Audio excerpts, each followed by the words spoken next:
రోజు దసరా హాలిడేస్ కదా కాలేజీ పిల్లలందరికీ. మీ పిల్లలు రాగానే ఏమడిగారు? మా అమ్మ అయితే నోటికి కారంగా పులంగా ఏదైనా పచ్చడి చేయ మమ్మీ, వేడి వేడి అన్నం వండి అని అయితే అనింది. ఇష్టంలో ఉండడం కదా, తల ఆరబెట్టుకోకుండానే జడేసుకోవడం అంతా చేయడం కదా, ఆ నెత్తి మీద జుట్టు కూడా బాగా ఊడిపోయినట్టు కనిపిస్తుంది.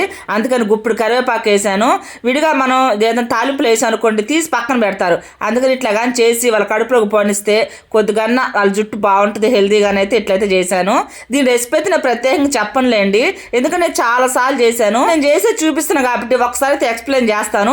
పచ్చిమిర్చి, చిన్నులపై, జీలకర్ర, గుప్పెడు కరివేపాకు నూనెలో ఫ్రై చేసి పక్కన పెట్టేసుకోండి. ఇక టమాటాలు, చింతపండు, అంత ఉప్పు వేసి అది కూడా ఫ్రై చేసి పక్కన పెట్టుకోండి. ఇక అవన్నీ మనం రోట్లో నూరేసుకోవడమే. పిల్లలు ఇద్దరు పచ్చట్ల ఆనియన్స్ బాగా తింటాను, అందుకని 2 ఆనియన్స్ వేసాను. అయితే తాలింపు ఏమేయట్లేదు, ఎందుకంటే అన్ని నేను ఆయిల్లోనే ఫ్రై చేసుకున్నాను. ఇంక ప్రత్యేకించి నేను తాలింపు అయితే వేయను. మీకు వేసుకోవాలనిపిస్తే వేసుకోండి. ఇక వేడిగా అన్నం అయితే అయింది. మంచిగా పచ్చడి ఇచ్చేసాను, శుద్ధంగా తినేసింది.